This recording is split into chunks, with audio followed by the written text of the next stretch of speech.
Hey guys, Gemma from ASD Rocks.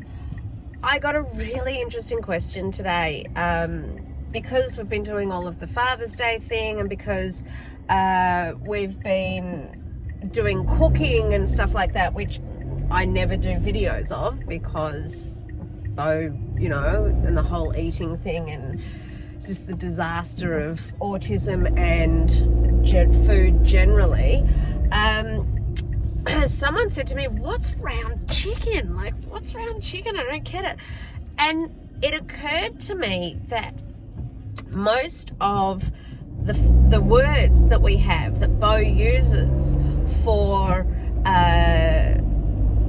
foods, are still the words from when he was very, very low, had very, very low speech. So I thought that I would use this opportunity to show you how we got Beau understanding things and using language to ask for what he wanted without having to expand his vocabulary too much or asking too much of him.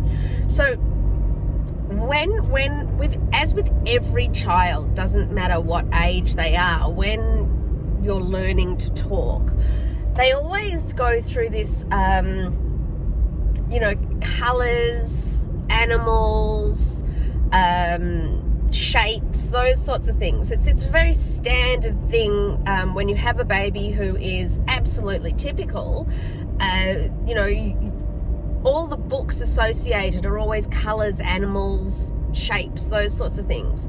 And so speech therapy was very much based around trying to get Beau to be able to say those standard things. Okay, he was 4 or 5, and yes, he was reading. You have seen him reading fluently by the age of 2 or 3, but he could not speak of his own words. So everything was singular words, one words, and slowly developing into 2 words. So even though we had a routine and we still have a routine of exactly what he has, exactly what he eats every single night, it's never any different.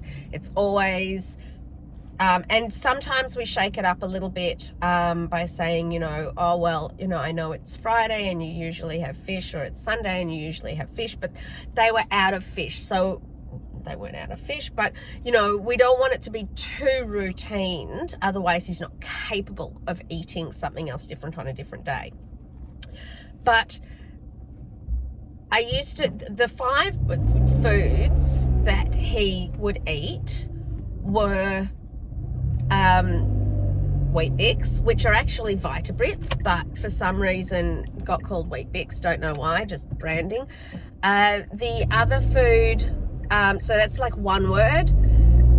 So when he could speak, he could say, Weet-Bix was in his vocabulary, banana was in his vocabulary. Chicken patties was 2 words. So what we have is these, they're these round chicken patties that have sort of vegetables. I mean, it's not a lot of vegetables, like a couple of pieces of corn, maybe a couple of pieces of carrot, but it was more than he was ever having regularly anyway. So, hey, that was good enough. So he couldn't say chicken patties or barbecue chicken patties or whatever, or chicken burgers. Burgers was not a word known. Patties was not a word understood or known. They simply were outside of his concept of what something was. But a chicken and round, so they're round.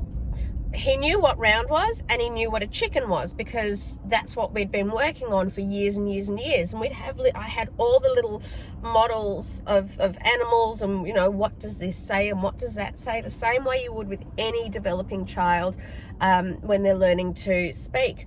So the chicken patties became round chicken, and they still are today round chicken. So that's what chicken patties are. The other things he used to eat were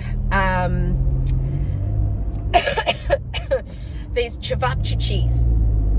basically, it's a beef skinless sausage. It's the way we got him on to meat patties, was because these small skinless, it's basically like mince meat but made into a sausage, and they were called brown. So it was a brown sausage to distinguish from other sausages or things like that, which he still calls them today, except we don't have brown sausages anymore now, which we actually need to go back to, because if we stop eating one food for too long, he will forget. It's amazing what they do and don't remember or forget, because it drives me a little bit nuts. It's like he remembers things from when he was 1.5 and will tell me things that I said or things that happened. But a food, like he used to eat lamb when he was, oh, geez, Louise, woman. I think it was highly illegal.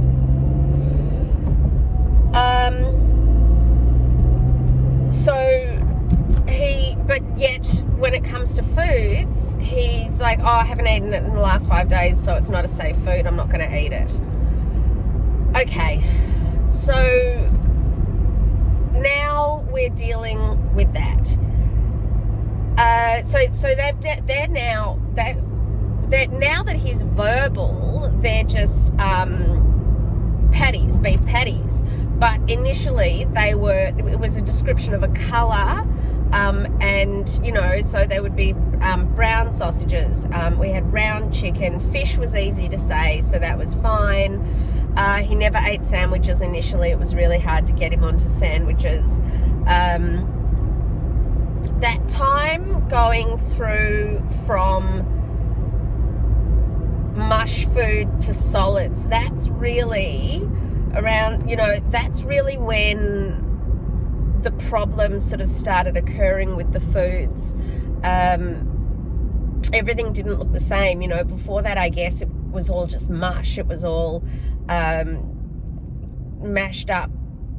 I was one of those crazy first-time mothers that did everything organic and blah, blah, blah, because, I don't know, I had the time to do it. She didn't have a diagnosis. And I put all these, chopped up all these amazing vegetables and chickens and lamb, anything you could imagine, and I made it all fresh for him, nothing out of the jar, and actually getting a bit hungry.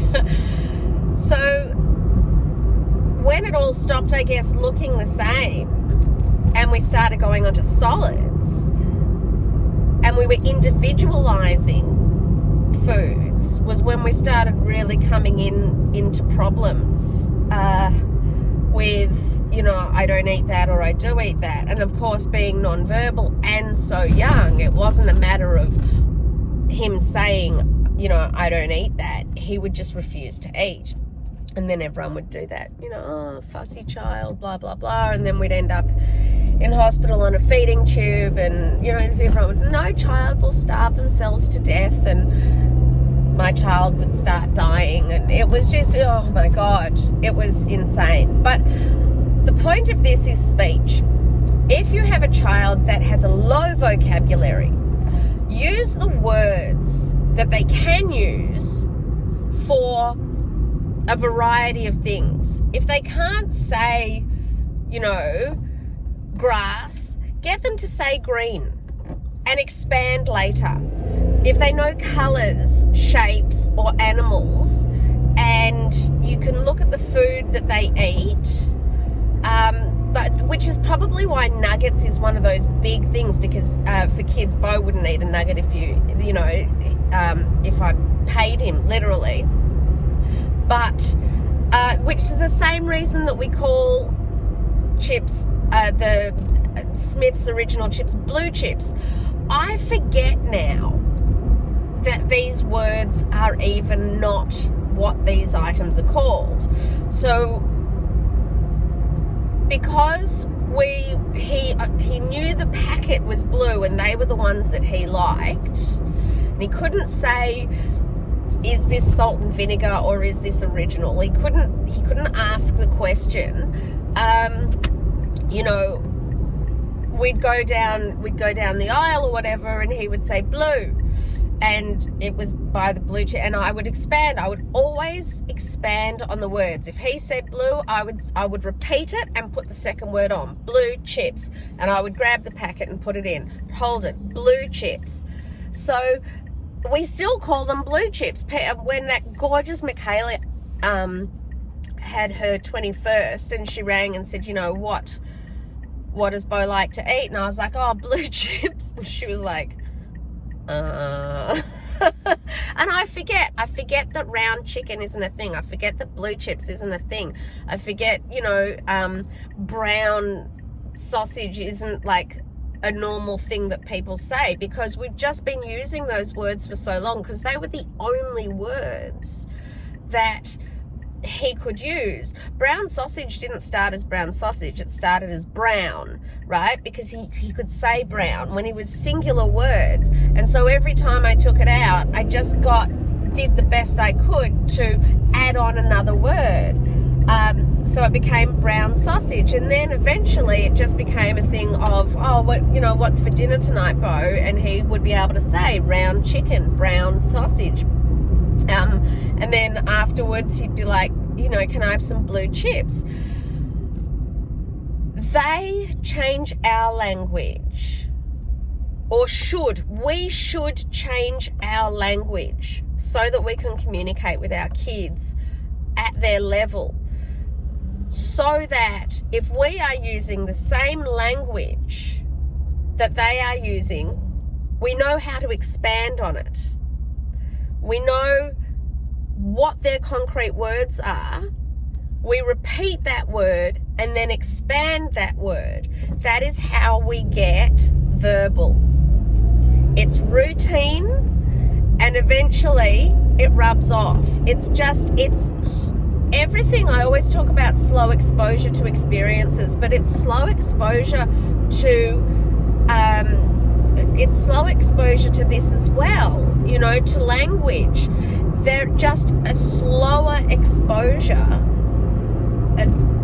of putting the pieces together. So that's your answer when it comes to the round chicken or brown sausage or those sorts of things. They're just the words that Bo was able to use at a later age, that we just haven't really changed, because it's a communication style that we've been focusing on doing other things like tying shoes and riding bikes and shaving, that we just sort of never really updated it. That's it, guys. That is the explanation, but it is a really good way to get your children more verbal. You know, I don't know if spaghetti, you know, is too hard, or pasta, or whatever they're eating. Go with colours, shapes and animals. Colours, shapes and animals, because that is how the standard average everyday child learns to talk. Mama, dada, you know, we always chicken, all those sorts of things. So use the words they know, pop them together, two common words, round chicken. It doesn't matter if they can say patty, show them the value that they get to choose. If they can put those two words together, round and chicken, it means this. And if you can express that, that is the value of communication. You can get what you want. So there you go.